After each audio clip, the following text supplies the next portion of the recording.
Well, good morning. Welcome to 1 Million Cups. I see a lot of new faces, a lot of first-timers. Welcome to the new location. What do we think?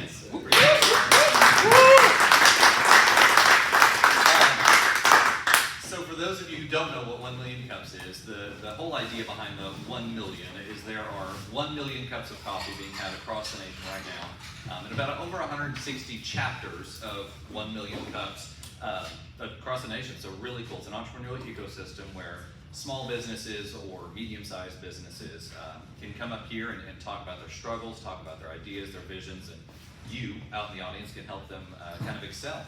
So here are some of the organizers here. You see some of us. I'm obviously the one there.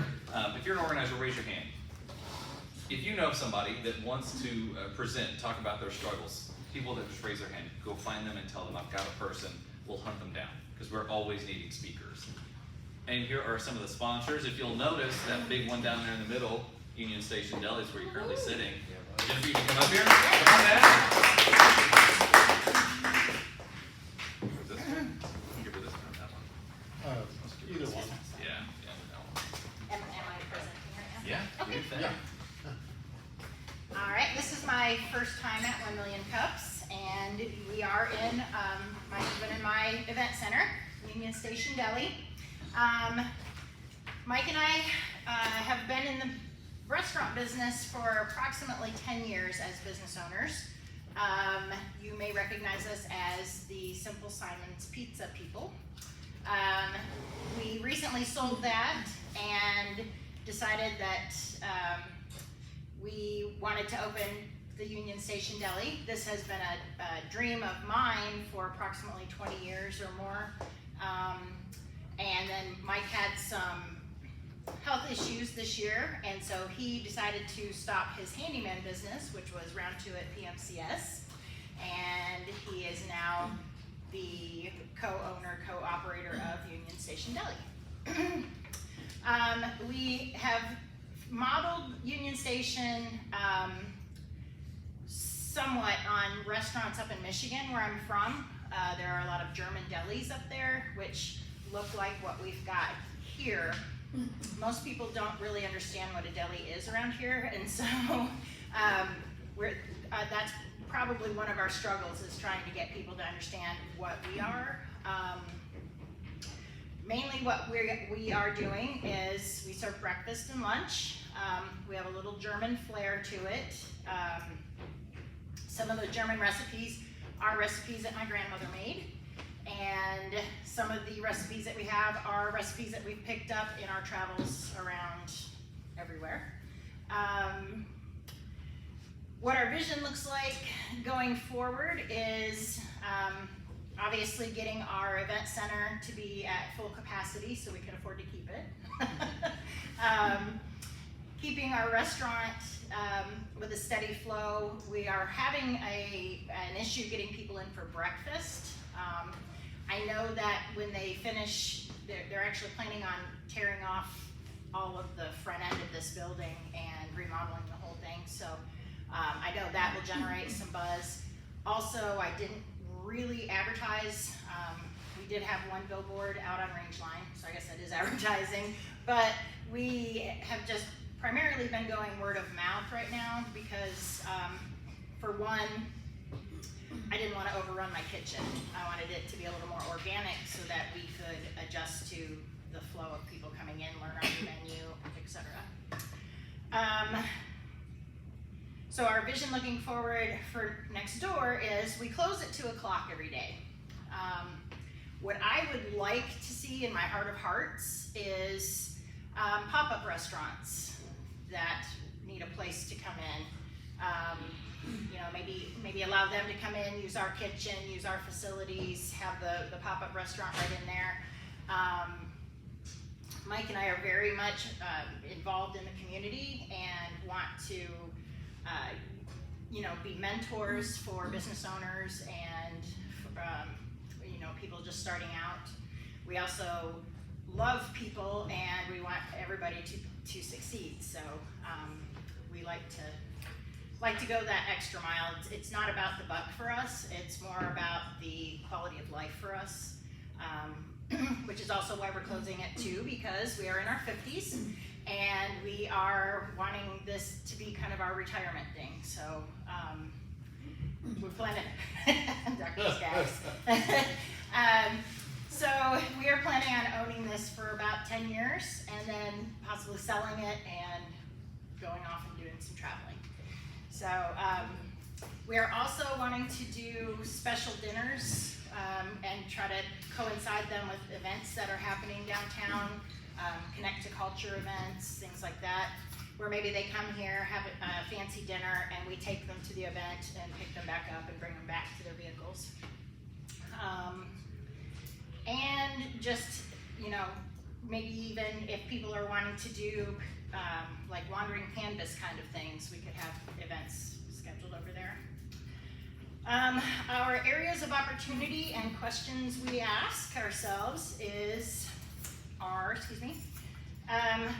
pushing our breakfast during the week. What can we do to kind of facilitate that? How do we stay true to our menu and our times? I'm discovering that a lot of people really want to make their own menu. and because I am the kind of person that wants to make everybody happy, I tend to go a little overboard in trying to make that happen. And so I feel like I need to take a little bit firmer hand with my menu and those issues. How malleable should we be? That was one of my questions. And a question I'd like to pose to you guys also is our restaurant identity being convoluted by offering catering that doesn't coincide with my menu? So I know I'm doing a couple of caterings where I'm actually doing some pastas and things like that. Is that going to convolute who we are as a restaurant? And then we have our slogan, which we are fond of, but I wanted to get some popular opinion, and should I make this something that we put on everything, and that is bringing people together one sandwich at a time. And that's about all I have for my presentation.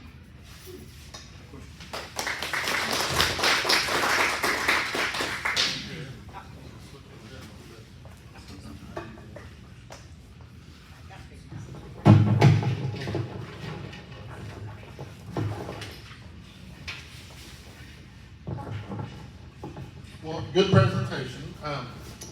So we are very grateful for being here. I think everybody has agreed that it's a great location and you did a great job. Did you guys have biscuits and gravy, by the way? Those biscuits are homemade, which isn't normal. So that's awesome. But anyway, who has a question?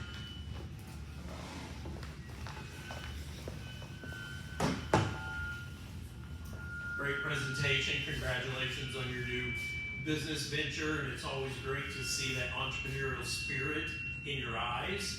So that's amazing. One of the things I would share with you is over at the Chamber, we have the Advanced Training and Technology Center with a shared kitchen.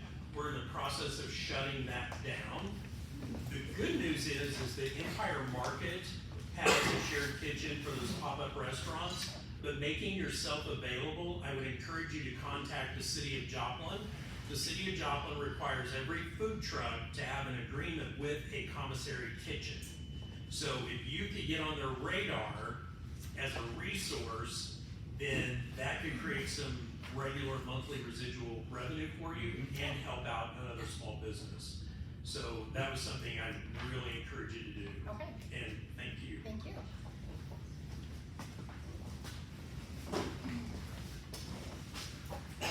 Good morning. Good morning. I know one of your questions where you asked about does a catering convolute. I would think the only challenge to that is if someone finds a dish they love but they can't get it here, that might, doesn't mean don't do it, it's just things to consider. But you could also position it as sorry about that, that's fine. But it could also be positioned, as a service saying that we're doing this custom for you. So there's pros and cons, but that's just, they're like, oh, this is awesome, but we can't get it there. Extensive background in hospitality, but some things that would help with catering. Car dealerships don't let their sales team leave on Saturdays. make relationships with their GMs, and you get in the rotation Oh, of okay. serving them. It's kind of like an industry thing. And then some things I think helped out with building those relationships is giving them some sort of an app card or something to give to their staff. So when you're catering, it's like you're fishing in the public. They Oh. try something they like. Here's a discount card for your team to come to my restaurant. I think it can help kind of pull some people in for you. Okay, awesome, thank you. You bet. One thing that I was just thinking about, and I had a conversation just yesterday with a restaurateur, and it's a little thing, but I guess there's some kind of a coupon thing you can put in the newspaper, and it's very inexpensive to do it. But he said he gets lots of those coupons to come in through the door. Oh, okay, So you could do maybe a breakfast coupon, yeah, you know, come try it out, whatever. That's just an idea. awesome, thank you. Who else? Oh no, come on. Do you currently have two separate menus for breakfast and lunch, or is it breakfast all day, or what is No, that? I have two separate menus. We stop lunch, or excuse me, we stop breakfast at 11 a.m. and switch over to lunch.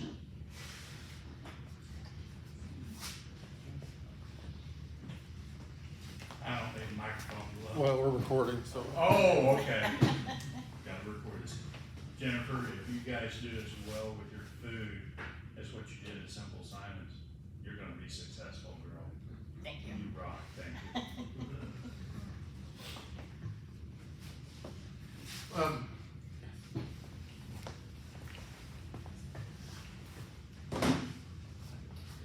So first thing is like, I love good food, but I love good people. And so as I'm working on events and I'm looking to cater them, like I like you, I want you to make my food for my event because I trust that. And so I don't see that as a conflict. I see it as something like, it's really a place where you can do the creative things, the other things that you want to do, and get that food out to people, and they'll love it, and then return to the restaurant too. Whether that's on the menu or not, but I think it's about the people and the relationships, and I think that's really important, and you got something great. Thank you.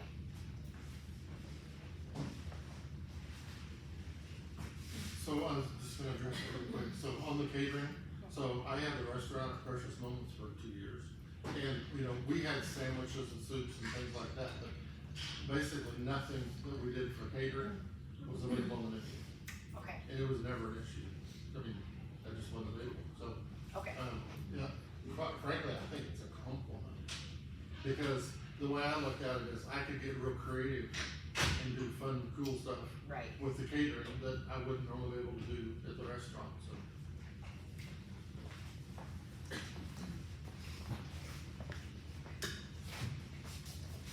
So hitting back on the point of the separate menus, and I know you said you wanted to push your breakfast, maybe on Saturday and Sundays when you have a larger crowd, like on Sundays a church crowd coming in, if you did breakfast then, but maybe promote it for the Monday through Friday type things. So my problem with that is I don't have the grill space to do breakfast and lunch. I did consider maybe just doing breakfast on Sunday, but I'm not sure. I mean, we have plenty of people that come in and order lunch too, Right. so. Right. That's kind of a sticky point. I'm not real sure how to navigate that. Right.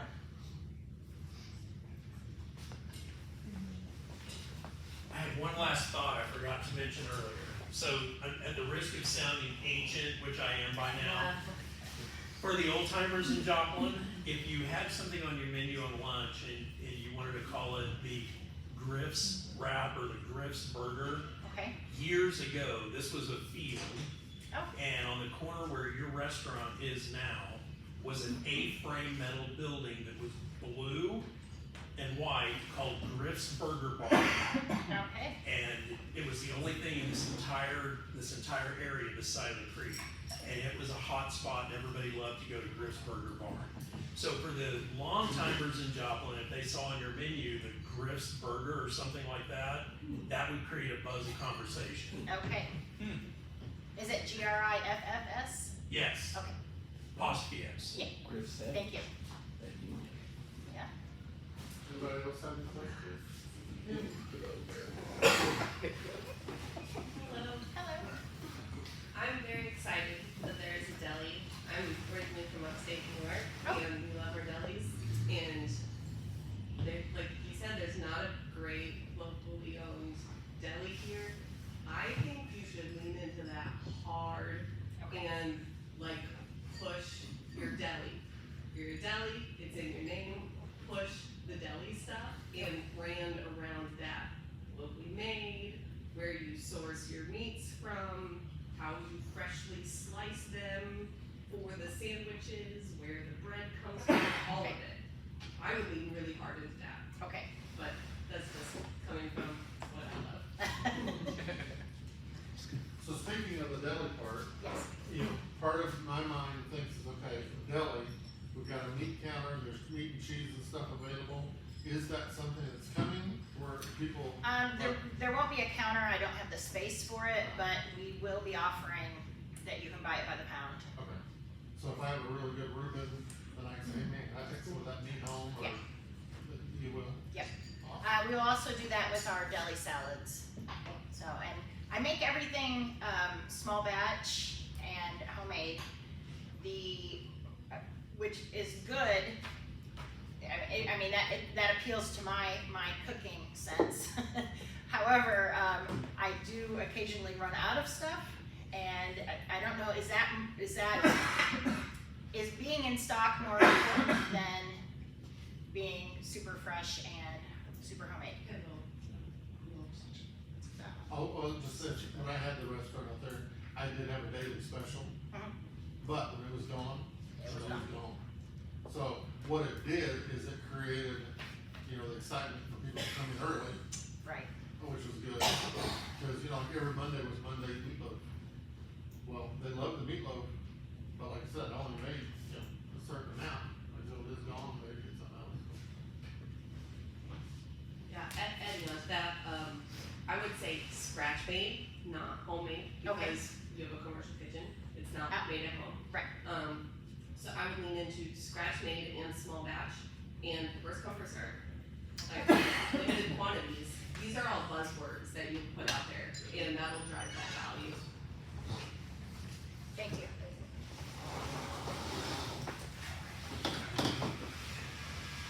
I want to echo a little bit more on the catering too. If you, LinkedIn might be a good source, but if you can find local medical reps, they're usually feeding medical offices.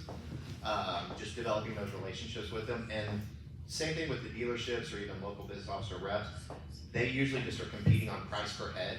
They don't want to have to spend the time figuring out and just like, I know what people love. I can keep knowing your cost amount, so you make it very seamless where you can get to a level where you have like almost a checklist of, hey, I have 20 people Friday, can you do it? And then Right. they just trust you to deliver, and you can.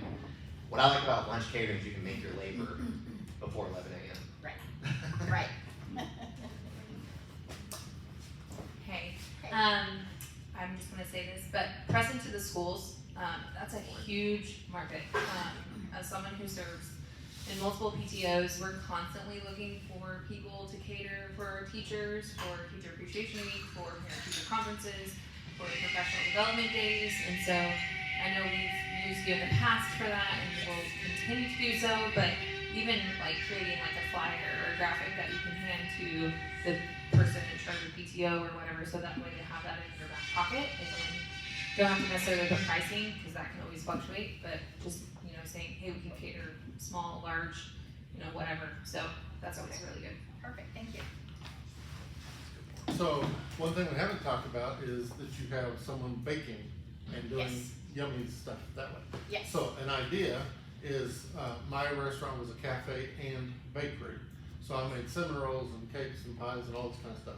But the point is, I had actually a series of clients that wanted custom-made baked goods to give their customers.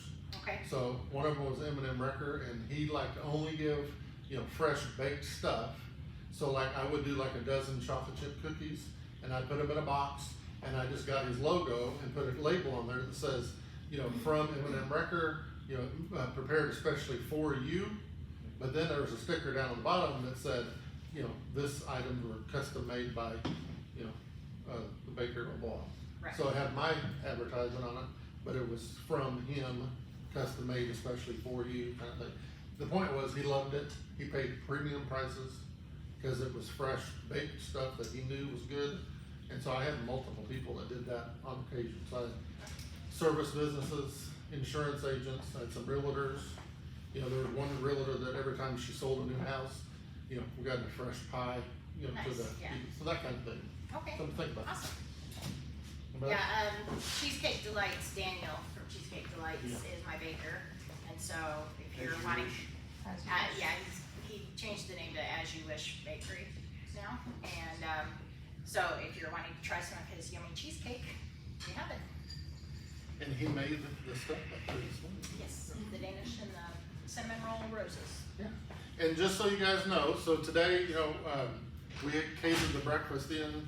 We're not gonna do that every week. What we're gonna do is we'll be open in here at 8, and Kim was our waitress today, but she's gonna have actually a waitress, so you can come in at 8 and actually order breakfast and have breakfast, and then 8:30, you know, we'll do coffee. So basically, we're gonna have an hour for breakfast, coffee, and connections where before we start the meeting at 9. So just so you know, but that'll all be off the menu, and you can order what you want. So.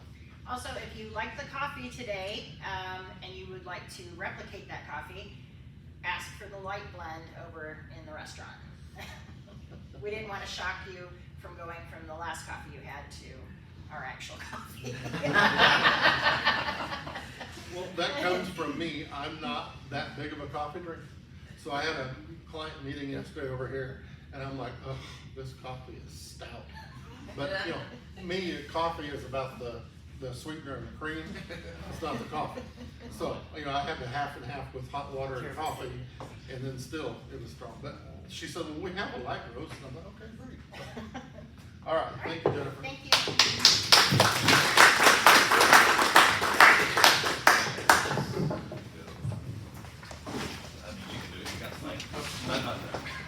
All right, well, we have a new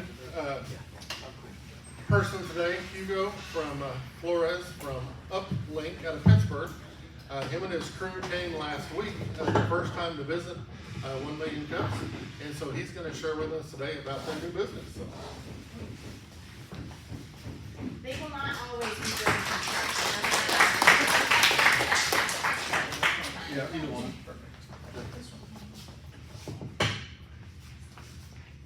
All right, well, can you hear me all right? Yeah. Well, thanks for having me. I greatly appreciate it. As Lowell said, we were here last 2 weeks ago with our team, and I kind of want to explain a little bit about what we do, where we're at, and kind of what we see for the future. So my name's Hugo. I'm the CEO of Uplink LLC out of Pittsburgh, Kansas. We started last August, my brother-in-law and I. We purchased an existing business that did telecom, low voltage, life safety, and security services. And since then, we've grown the business into about 20 people today. So in the last year, we've had tremendous growth, and we're very interested in the Joplin market. But what we do today is we primarily sell two-way radios, telecom equipment, communications to short-line railroads across the United States. So for example, a short-line railroad is your last mile railroad. So it's not necessarily your large railroads like BNSF, Union Pacific, who we do business with, but we primarily serve those smaller railroads that serve your last mile. They pick up your goods, they bring them to a location that distributes them to you. So we are probably the largest seller of those two-way radio and telecom communication services for those railroads. And then what's kind of led us to wanting to engage more with the local community, and especially Pittsburgh and Joplin, is that nobody really knows what we do because we do it across the country. Today we're licensed in 38 states to sell service. So we service pretty notable customers that you would know today. So for example, around this area, Butterball is a big customer of ours. General Dynamics, just previously as of this week, Bass Pro Shops is a customer of ours, so we do their base camp in Springfield. So that is a year-long project for us for fire alarms for them. So we've had tremendous growth in the last year. But what we're trying to now figure out is we want to engage with the smaller businesses, the residential customers, because we want to have a presence in the area, and we want to make an investment with the local communities so that they know who we are and we can deliver value to them, because that's what we started the business on, is delivering value to our customers. One of the things that we preach today in our business is, well, we're going to be in the community, but we need to make an investment. We need to serve the community that we're in, and we need to support those that are making a difference in our community. And so in Pittsburgh, we get with everybody. Anybody that we can help, we try and serve. And I think what we're trying to understand here now is Joplin for us, we do a lot of business in the surrounding area. We go through this town a lot. We communicate with a lot of people in your community, but we don't necessarily serve or have an investment in your community. And so one of the things for our team today as we grow is understanding where the next markets are for us. Over the last year, like I said, from where we started, we've almost tripled in size in the last year, so that's huge growth for us. And like I said, as we serve all these railroads across the United States, we don't have a huge presence in this area, but we have a big presence with shoreline railroads. If you talk to anybody that's in shoreline railroad, you say, where do you get your radios? They know who we are because they contact our people every day. But what we really want to start selling in the local community is our low voltage services, which is our wiring, our cameras, our security systems. And we work with a lot of schools, so a lot of schools in the area, a lot of police departments, things like that. We also offer a lot of technology services, but primarily those have been to much larger customers. And we really feel that we need to invest and get with the smaller people, get with the people that matter in the community. And so for us, understanding how we can do that and what the best way to move forward on that is to make an investment in the Joplin area and understand what would be the best investment for us. And I think for our team today, we've gathered some great people. We've moved people from Arkansas to Pittsburgh, and I can't explain to you how hard it is to move people from Bentonville and Rogers to Pittsburgh, Kansas. They say, heck no. And we've gotten a lot of great and talented people, and talking them into moving with our organization has been tough, but it's been great because we really value the community that we serve. We value making a difference, and we value creating a win-win solution for all of our customers. And I think that's what has led us to grow and led us to make connections with the people that own Bass Pro, the people that work at General Dynamics, and get with them and understand, hey, we're going to help you out, and we're all going to win in this situation. We're not going to screw you over on this. We're going to work together. And so in the last year, we've just almost now been able to handle growth. But we look forward to growing more. So in the next year or two, we assume we'll be, again, 2-3 times growth. So we're wondering, in Joplin, and I couldn't think of a better place to do this than when we met last time, is talk to the people that are part of that community. Understand, okay, does it make sense for us to make an investment here and start up an office here? Does it make sense? Is there a business in this area that you think, hey, that's great, I think you guys could partner up, maybe an acquisition of that business as well makes sense. So I think that's what I'm interested in learning from you guys. What services do you need? Are there great people? Where's the talent at in this community? And how can we make an investment that makes sense for us, but also gives back to the community? So that's kind of my question. As far as our services go, we've done everything in telecom. So two-way radios, private LTE networks. We serve, where I was just at last week that we weren't able to make it, was we serve U.S. sugar out of Florida, which produces 10% of the sugar of the United States. So we have some great customers, and we have the great ability to give back. And so we want to work with the community, expand our services, and try to figure out kind of what this community needs and how we can serve it. So if there's any input on that, we'd love that, and we'll take any kind of feedback we can get. Before we do questions, several things. One, you've had explosive growth. Two, you're talking about maybe opening some more locations, and you've already got 20 people. So can you maybe address some of your challenges and all that? Yeah, absolutely. Like I said, primarily finding great people to join our team has been the toughest part. Not because we don't have applicants or we don't go out and try to find them, but like I said, trying to get those people to move and buy into your idea has been the toughest thing, because we're not finding a computer science major is tough to find in Pittsburgh, Kansas. So we go to Bentonville, we go to Rogers, and we tell them, hey, come work with us. And they ask, well, why? Why should I move with you? And we say, well, all these great things. And they say, well, I've got that here. And they say, and I've got less things to do there. And we say, okay, yes, but what we can do is we can provide you all the resources you need. We give our team members, one of the greatest things that I think we've done as a business has been empowering our team members to make decisions. So, for example, if you're in front of a customer, you get to make the decision. You're the owner of the company at that point.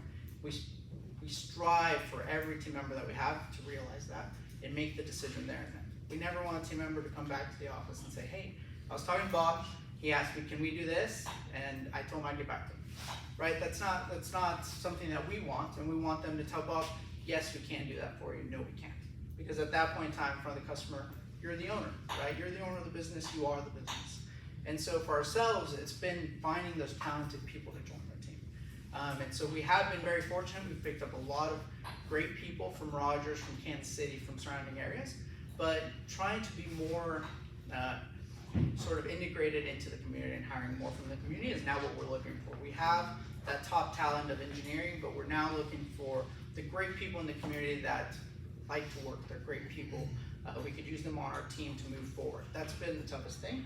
And I think, you know, one of the things that we built when we started, the reason that we started our own business was because we were tired of working for somebody else and feeling sort of like we couldn't really make a difference. And so when my brother and I got together, which I don't suggest any of you start a business with family, but when we got together, we decided we want to start a business that really promoted trusting our people and providing great value, great benefits to them. So when we started the business, we said, you know, we're going to provide top tier benefits. We're going to provide as much resources as they possibly need that they need to get their job done. And so I think we've done that. We have great benefits. We take care of our people as much as we possibly can. And that's gotten them to stick around. So the last year, they've all stuck through. And as a startup, it's been, you know, it's been crazy, but they all enjoy it. They all enjoy the crazy. And so now it's trying to figure out what's our next move, because we've got customers from all directions that want services, but we can't find people to fill it. Just last week in Florida, that customer wants us to have a couple team members there on their site. Well, how do I find people in Florida? I have no idea. So trying to figure out those challenges has been a blast, but I think we really want to get to know the surrounding communities, because we really want to understand how we can help them and how we can enrich the lives of those people in those communities. And so that's kind of our big goal. That's been the toughest part, is figuring out how to get involved with the community. And so, and finding those great people. So, the business has come, but finding the people has been tough. All right, let's switch.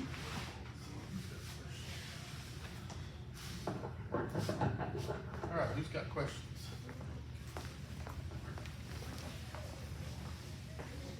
Congratulations on your growth. I know that's a real thing because you said embrace the crazy.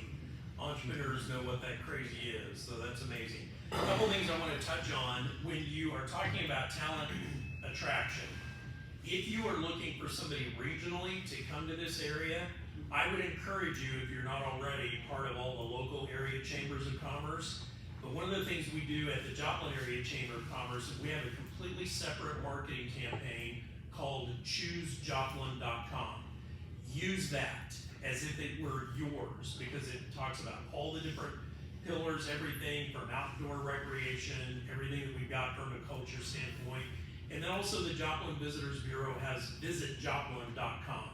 So if somebody has it in their mind that they're perceiving that, oh, there's nothing to do in Joplin, there actually is. And on the greater picture of it is, we're all a big metro area anyway. I mean, now the highway's there, we can get in our cars and be in Bentonville in about 45 minutes or so. So it's not that big of a stretch. On a national level, here's what I would encourage you to do. If you have a client that says, I want 2 people in my location, here are 3 entities that I feel like you can leverage. One is that local chamber of commerce. They may be resistant to share information if you're not a chamber member there, but that's okay. 1 Million Cups is nationwide, so go to 1 Million Cups and look and see if there's a 1 Million Cups chapter in that area. Find out who the organizers are, track them down, get them on the phone. This is who I am. I believe in 1 Million Cups. I need to find somebody locally. Who do you know? Who do you know? Who do you know? And let 1 Million Cups be your vetting for that talent. The other entity or national or international organization that you can leverage that with is BNI, Business Network International.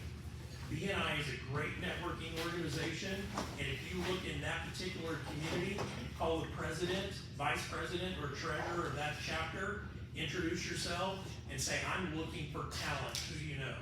That, in my opinion, that's one of the best organic things you can do short of hiring a talent search organization. So, yeah. So, thank you very much. I appreciate that. Didn't know about that being nice, so we'll definitely look into that. And also, just so you know, once you present at a 1 Million Cups, you can apply to present at other 1 Million Cups all over the nation. So if you want to go to Springfield or Bentonville or Rogers or wherever, Tulsa, they all have chapters. And so since you've already done one, you can go to those, all you do is call and schedule it, so, Which would be great for the deli. yeah. And the Oh, 1 yeah. million cups. Echoing on, talking about breaking into the residential market or business, I think education is key, is what do you guys do that are differently, but I would almost think some of this, approaches is, there's people that have centers of influence, and this may be part of that you're doing, is maybe like, people in real estate that are selling homes, you know, they probably have like flyers, you know, your local pest, well, like, here's how you can protect the investment, one of your biggest ones in line, and maybe even insurance agents who people are protecting their investments is like developing a network with them. I think Lauren had a really good idea, some sort of a flyer where they don't have to be the expert, but it's an easy handoff of a trusted source because they have confidence in you. Yeah, no, I think absolutely. I think we do a lot of that today in Pittsburgh. So we have a couple thousand home security customers, but very much in that area, right? So trying to grow that outside of that area has been a little bit tougher. But you know, like I said, our primary business is larger projects, larger business, but we want to get involved with smaller businesses in the community, you know, that actually matter to us. And so through that, determining in Joplin how to make that happen is very important.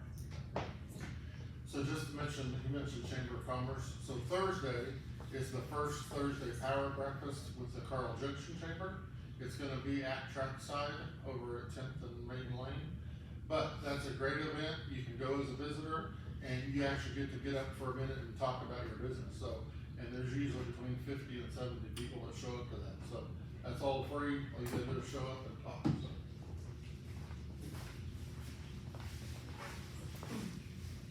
My sister is a veterinarian in Springfield, and finding a veterinarian to come work, she's paid talent scouts thousands of dollars, and you know, maybe only got one or two veterinarians to come interview.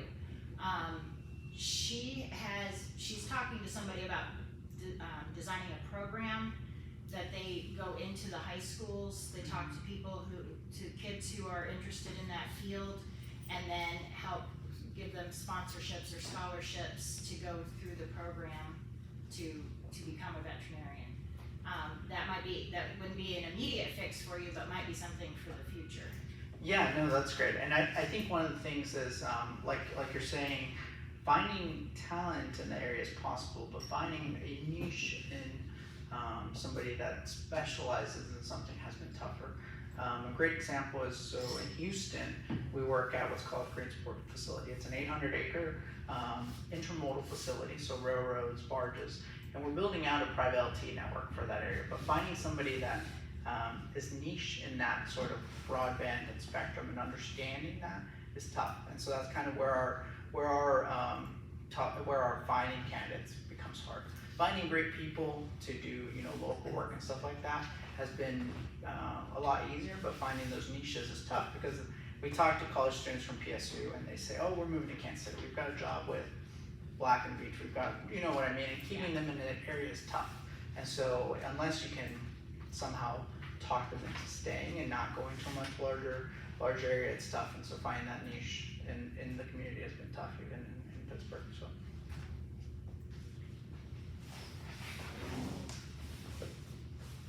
Anybody else? All right, good. Thank you.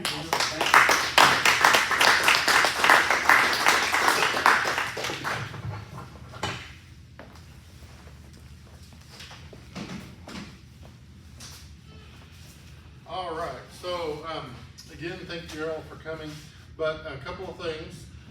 One, Joplin Chamber, don't you have something coming up this week? Yeah. Okay, go ahead. So the Joplin Area Chamber of Commerce, it is Tech Summit Week, you guys.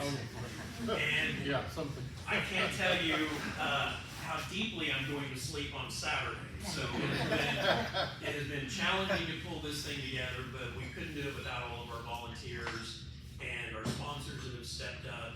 Andy Griffith will be giving a presentation about artificial intelligence. Automation and AI, so you don't want to miss that. And the thing of it is, this is free. The only thing you're doing is investing your time to get yourself